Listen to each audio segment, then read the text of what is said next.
ڈھاکہ میں جانے کا بہت موقع ملتا رہا، تقریباً وہ تبلیغی اجتماع میں بہت دفعہ گیا اور ویسے بھی جاتا رہا ہوں۔ تو مجھے وہاں دیکھ کر حیرانی ایک ہوئی کہ انڈیا نے جب اس ملک کو علیحدہ کرنے میں مدد کی تو انہوں نے یہ نہیں کہا مسلمانوں کو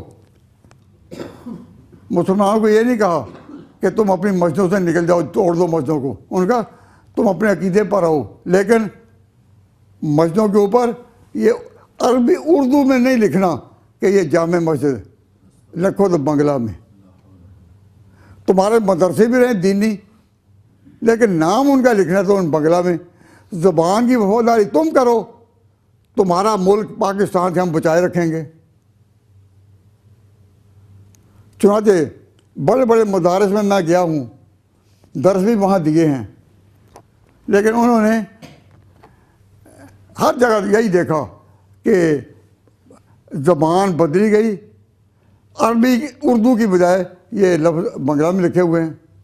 انہوں نے کہا ٹھیک، کوئی عرض نہیں، لیکن زبان کی اب اس زبان کو منوانے میں تو قائد اعظم نے کے صوبہ والوں سے منوایا زبان اردو، سندھ والوں نے منوایا زبان اردو، بنگال والوں نے منوایا زبان اردو، تو وہ اس کا ایک سیاسی دماغ تھا، وہ دیکھ رہے تھے۔ لیکن یہاں جب میں آیا آج سے تقریباً 40-50 سال پہلے، تو میں نے کہا اگر بطور قوم کے رہنا چاہتے ہو تو تمہیں اس زبان کے قریب آنا ہوگا جو اردو کے قریب ہے۔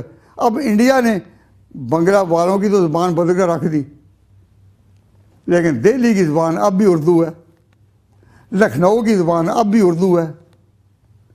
تو میں وہاں دہلی بھی گیا، لکھنؤ بھی، اور یہ سارے علاقوں میں گھومنے کا موقع ملا، تو وہاں تو اردو ہے ہی۔ تو ان کا اپنے ملک کے لوگ کہتے ہیں کہ اردو کے بانی تو ہم تھے انڈیا کے، تو وہ تو اپنے ملک میں اردو کو ہٹا نہیں سکے۔ عجیب بات ہے نا، وہ تو اردو، لیکن وہاں انہوں نے ہٹا دیا۔